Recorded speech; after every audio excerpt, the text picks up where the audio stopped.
आज हम लोग इस वीडियो में एस्टेब्लिशमेंट जो कि आपके एलडीसी एग्जाम और जीडीसी एग्जाम में बहुत ही महत्वपूर्ण भूमिका निभाती है और खासकर आपके डिपार्टमेंटल एग्जाम में इस एस्टेब्लिशमेंट से रिलेटेड आपका क्वेश्चन रहता ही है, जो कि आपके लिए बहुत ही इम्पोर्टेंट क्वेश्चन बन के आता है और आपका नंबर भी मिलता है। तो पिछले क्लास में जो हम लोग देखे थे उसमें पार्ट 1 में हम लोग देखे थे। आज हम लोग पार्ट 2 में क्वेश्चन नंबर 16 से देखेंगे। ठीक है। पहला क्वेश्चन है 16 number, privilege pass validation period after 5 years from issue date. Privilege pass issue date से, जब इशू डेट हो जाता है, वह कितने दिन का वैलिडिटी होता है? तब कब? 5 साल के बाद। जब आपका सर्विस पीरियड 5 साल हो गया है, उसके बाद यदि कोई पास लेते हैं तो उस पास का वैलिडेशन कितने दिन का होगा? ए में 4 मंथ, बी में 5 मंथ, सी में 6 मंथ और डी में नन ऑफ दीज। बताएंगे आंसर 16 का। 5 साल के बाद कितना होगा? 4 मंथ का वैलिडेशन होगा। ठीक है, 4 मंथ का वैलिड होगा इशू डेट के बाद। नेक्स्ट क्वेश्चन में चले। क्वेश्चन नंबर 16 है। क्वेश्चन यह है, ब्लैंक स्थान set privilege pass will be getting an employees group C and group D staff in a calendar up to 5 years service length। Question में यह पूछा गया है कि 5 साल से पहले रेलवे एम्प्लॉय, चाहे वह ग्रुप सी रहे या ग्रुप डी स्टाफ रहे, उनको प्रिविलेज पास कितनी सेट मिलेगा? ऑप्शन ए में है 1, बी में है 6 सेट, सी में 3 सेट और डी में है नन ऑफ दीज। आंसर होगा ऑप्शन नंबर ए, 1 सेट। यानी कि कोई भी रेलवे एम्प्लॉय, चाहे वह ग्रुप सी में रहे या ग्रुप डी में रहे, उनको 5 साल के पहले एक सेट का प्रिविलेज पास मिलेगा। नेक्स्ट क्वेश्चन है 18। क्वेश्चन यह है 18 में, ब्लैंक स्थान set privilege pass will be getting an employees group C and group D staff in a calendar after completion 5 year service. Question में यह पूछ रहा है कि ग्रुप सी या फिर ग्रुप डी स्टाफ जो भी है, उनको 5 साल कंप्लीट होने के बाद कितने सेट का प्रिविलेज पास मिलेगा? ए में है 1 सेट, बी में 6 सेट, सी में है 3 सेट और डी में नन ऑफ दिस। तो आंसर होगा option number C, 3 set. Next question में चलें। 19 नंबर का क्वेश्चन यह है, ब्लैंक का स्थान set privilege pass will be getting an employees group A and group B staff in a calendar. A में है 1 सेट, बी में 6 सेट, सी में 3 सेट और डी में नन ऑफ दिस। आंसर इसका जो होगा वह होगा option number B, 6 set. Next question. Question यह है, employee can travel by PTO with, A में फुल फेयर, बी में हाफ फेयर, सी में 1/3 फेयर और डी में none of this. PTO pass में जो भी एम्प्लॉय ट्रेवल करेंगे उसको कितना पैसा देना पड़ेगा? आंसर होगा option number C, 1/3।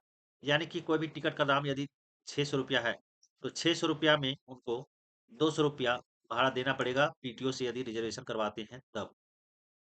Next question. Employee can travel by privilege pass with, A में है free of fare completely, B में हाफ फेयर, सी में 1/3 फेयर और डी में फुल फेयर। प्रिविलेज पास से कोई भी व्यक्ति जो एम्प्लॉय है, रेलवे एम्प्लॉय, वे यदि ट्रेवल करते हैं तो उनको कोई भाड़ा नहीं देना होगा। इस तरह इसका आंसर ऑप्शन नंबर ए होगा। नेक्स्ट में चलेंगे। चलिए next question. Which categories employee are getting duty pass metal pass? A में है group C and group D, B में group A and group B, C में group A and group C और D में all of the above. Metal pass किनको दिया जाता है, जिसका दूसरा नाम ड्यूटी पास भी है? 22 का आंसर होगा option number B, group A and group B employee के दिया जाता है ना। आगे है full form of PNM. A में है परमानेंट नेगोलेटिंग मशीनरी, बी में परमानेंट नेगोलेटिंग मशीन, सी में परमानेंट नेगोलेटिंग मशीन और डी में all of the above. Answer होगा option number A, permanent negotiating machinery. आगे बढ़े। Full form of HOER is, A में hours of employment regulatory, B में hours of employment regulation, सी में hours of employ regulation और D में है all of the above. 24 का आंसर ऑप्शन नंबर बी होगा, hours of employment regulation. Next question. Continuous staff is, continuous staff है कौन है? ए में ऑप्शन है सेक्शन कंट्रोलर, बी में ऑप्शन है सेलून अटेंडेंट, डी में सुपरवाइजर और डी में है नन ऑफ दिस। तो कंटिन्यूअस स्टाफ किनको बोलते हैं? तो यहाँ जो ऑप्शन दिया है उनमें से कोई नहीं है। एक तरह से कंटिन्यूअस स्टाफ उनको बोलते हैं जो प्लाजर वगैरह में ड्यूटी करते हैं या फिर कोई भी ट्रेन को एक स्टेशन से दूसरे स्टेशन तक लेके जाते हैं, यानी कि जहाँ से गाड़ी खुलता है और एकदम लास्ट ट्रेन तक वह पहुँचाते हैं। सपोज हावड़ा से कोई गाड़ी दिल्ली तक जा रहा है और उनका ड्यूटी लगा है तो 2 दिन 3 दिन तक उनका सफर होता है ना। वैसे स्टाफ को कंटिन्यूअस स्टाफ कहते हैं, लगातार ड्यूटी उनका होता है, कोच में सफर करते हैं या फिर प्लाजर वगैरह में। चलिए नेक्स्ट में चले। क्वेश्चन है night duty hours in railway from blank स्थान टू। ठीक है, नाइट ड्यूटी आवर किसको कहते हैं रेलवे में? 23 बजे से 7 बजे तक, 22 बजे से 6 बजे तक, 12 बजे रात से सुबह 8 बजे तक, या फिर 22 बज के 30 मिनट से सुबह 6 बज के 30 मिनट तक। आंसर होगा ऑप्शन नंबर बी, 22 बजे से सुबह 6 बजे तक। क्या कहलाता है? नाइट ड्यूटी आवर रेलवे में। चलिए, D A R will not be applied to. D A R किसके ऊपर अप्लाई नहीं होता है?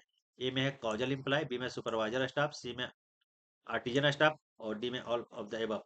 आंसर होगा option number A, casual staff, यानी कि एक तरह से ट्रेनिंग स्टाफ को भी हम लोग कह सकते हैं, उनके ऊपर D A R rule apply नहीं होता है। नेक्स्ट है 28, full form of D A R is. D A R का full form discipline appeal rules, B में है discipline and appeal rules, C में डिस्प्ले एंड अपील रूल्स, और D में आंसर है all of the above. Answer होगा option number B, discipline and appeal rules. आगे है full form of S F 11 is. A में सुपर फास्ट 11, बी में standard form 11, C में standard हेसली 11, और डी में none of these. S F 5, sorry S F 11 का फुल फॉर्म स्टैंडर्ड फॉर्म 11 होगा, यानी कि ऑप्शन नंबर बी इसका सही आंसर है। नेक्स्ट है ब्लैंक स्थान days LAP in a calendar with restored to principal, headmaster, teacher, librarian, laboratory assistant who are working in railway school. Railway school में जो काम करते हैं वैसे आदमी, जो प्रिंसिपल है, हेडमास्टर है, टीचर है, लाइब्रेरियन है, या फिर लेबोरेटरी असिस्टेंट है, उनको साल में कितने दिन का एलएपी छुट्टी मिलता है? ए में ऑप्शन है 15, बी में 20, सी में 10, और डी में 30। क्वेश्चन नंबर 30 का आंसर ऑप्शन नंबर बी होगा 20, यानी कि 20 दिन का उनको छुट्टी मिलता है। चलिए, जितने व्यक्ति लाइव में जुड़े थे, ठीक है, मैं उनको थैंक यू कहना चाहता हूँ, और साथ ही मैं कहना चाहता हूँ कि यदि आप रेलवे के किसी भी डिपार्टमेंट में हैं और यदि आपको क्वेश्चन चाहिए प्रीवियस ईयर का क्वेश्चन, तो आप इस चैनल के कमेंट बॉक्स में अपना नाम, डिग्नेशन और डिपार्टमेंट का नाम लिख दें। हम आपसे संपर्क कर लेंगे, या फिर आप अपना नंबर भेज देंगे, मोबाइल नंबर, हम आपसे संपर्क कर लेंगे। ठीक है, चलिए इसी के साथ सभी व्यक्ति को थैंक यू।